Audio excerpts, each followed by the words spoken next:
She had just left the clinic and got a simple office job. But her new boss had very unusual methods. A strict lawyer, a shy secretary. What began as a normal job turned into a dark game of control. Until one day, he learned her secret.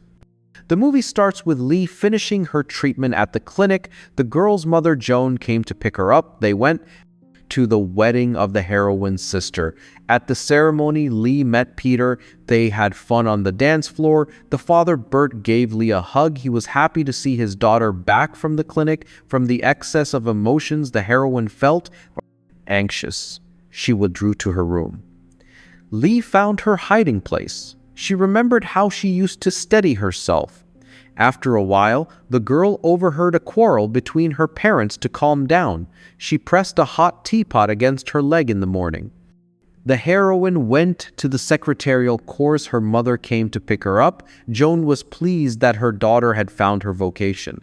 Lee recalled how it all began. That day, she slipped and cut herself badly. After that, her parents hid all sharp objects from her.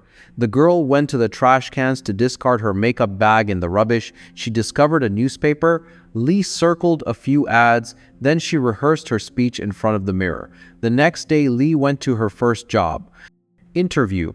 It was raining heavily, but that didn't deter the girl in the office.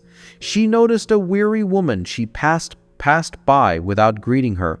Then she saw lawyer Edward Gray. She handed him her crumpled resume. The man blit the girl and asked her to make coffee. The lawyer learned that the girl had excellent grades. He assumed that Lee would be bored typing. However, the heroine convinced the boss that she was perfectly happy with the conditions her mother rejoiced at. Lee's success at the interview at home. The girl lay in the bathtub she practiced, answering the phone the next morning. Lee started work. Her days gained purpose. One afternoon, she bumped into a blonde woman in the restroom. Lee wondered what the woman was doing, but the stranger only smiled. The blonde left her shades behind the heroine, decided to apply makeup at the office. Lee observed her boss watering the orchids. She delivered his lunch. The man misplaced his notes. He asked Lee to find them. The girl searched the trash from the window. Edward watched the secretary rummaging through the bins. The man decided to test his abs. Suddenly, Lee spotted her mother's car in the parking lot. Joan had come to collect her daughter. It didn't bother her that there were still 5 hours left before the end of the workday. The boss refused the documents Lee had retrieved. He asked the secretary to reset the bait in the mousetrap. The man assisted the employee, baiting it as Lee, on all fours, pushed the device deeper. Edward watched her feet. The phone rang. Lee dropped the mousetrap and went to answer the call. Trisha O'Connor, the boss's ex-wife, entered the office. She didn't want to wait for the girl to finish. Trisha yelled out the lawyer's name. Lee hurried to the office to warn of the visitor's arrival. However, Edward hid from Trisha in the closet. He asked the secretary to lie that he was out of the office. Out of frustration, Trisha took her coat off the rack and stamped on it. Bert called Lee's work phone from a payphone on the highway. The line went dead. However, the heroine was trembling with anxiety. She decided to soothe herself. However, the boss stepped out of the office. Lee was humiliated that the man discovered her secret. On the drive home, Joan probed her daughter about the day's work. Lee mentioned that Peter had rang earlier and that she'd agreed to meet him at the laundromat that evening. Once there, they discovered shared interests as they folded sheets and towels side by side. Suddenly, Edward appeared at the entrance to the laundry room and spotted Lee smiling at another man. Blushing, she advised Peter to swap out a load of underwear, but before they could finish, Peter pressed a quick kiss to her cheek. Edward's face darkened, and without a word, he turned and walked away. Back in the office, the lawyer assigned Lee to retype some letters. When she lingered to snack from his desk drawer, he chided her sharply. He disliked her habit of rubbing her nose when nervous. Later, in the kitchenette, Lee practiced her polite gratitude aloud, recalling Mr. Gray's earlier correction, though she hesitated to knock on his office door.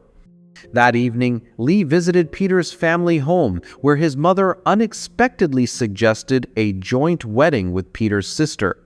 The following morning, Edward summoned his secretary. Lee discreetly used a nasal spray before entering so as not to irritate him.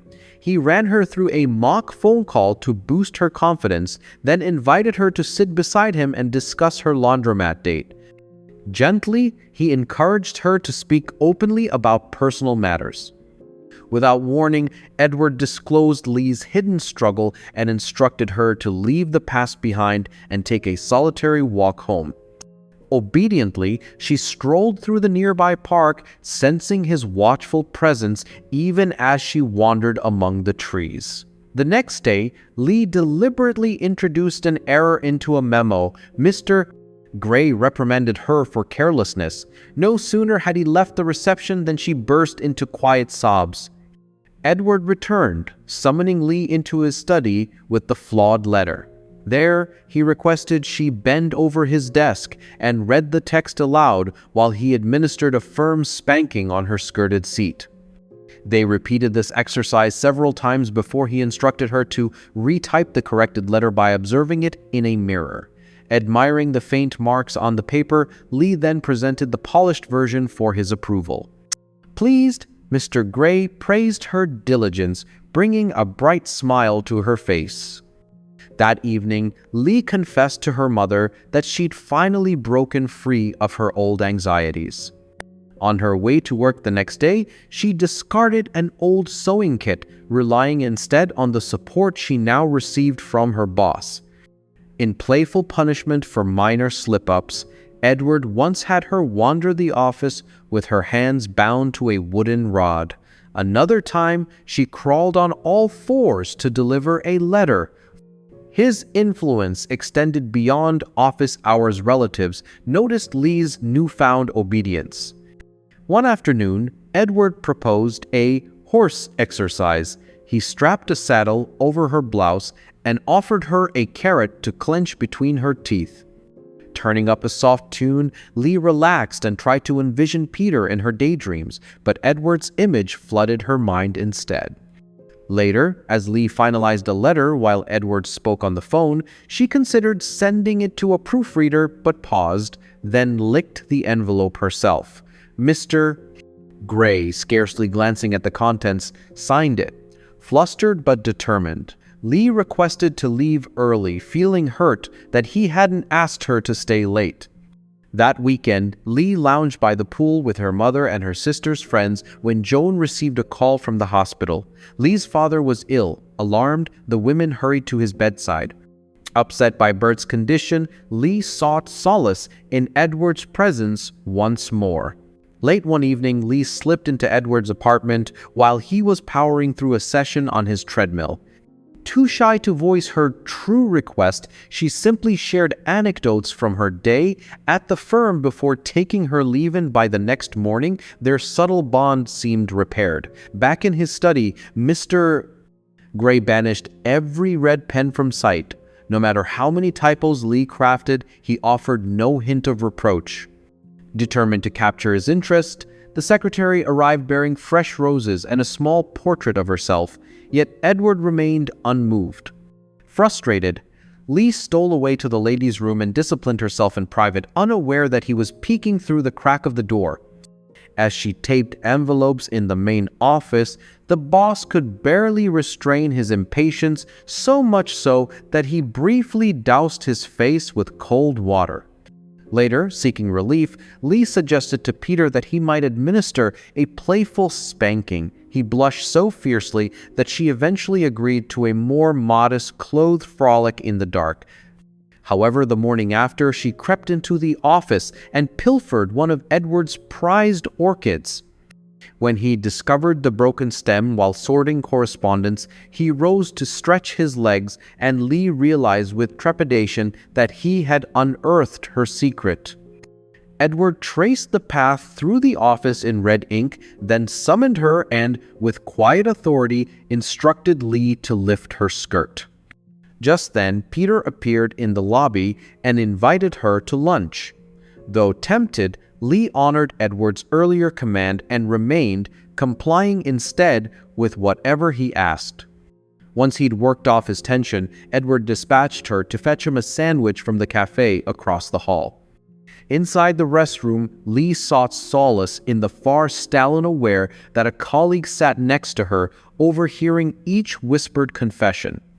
Meanwhile, Edward set ablaze every memento that reminded him of Lee, baffled by the depth of his own reaction.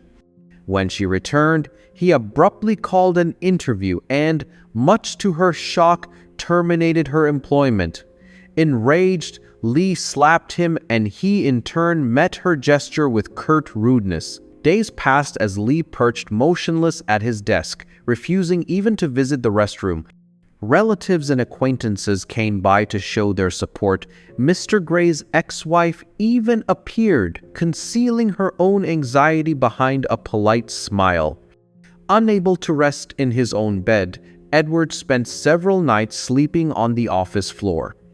3 days later, Mr. Gray spotted an article in the paper detailing Lee's public confession. Cradling a cup of coffee, he found her asleep at her desk.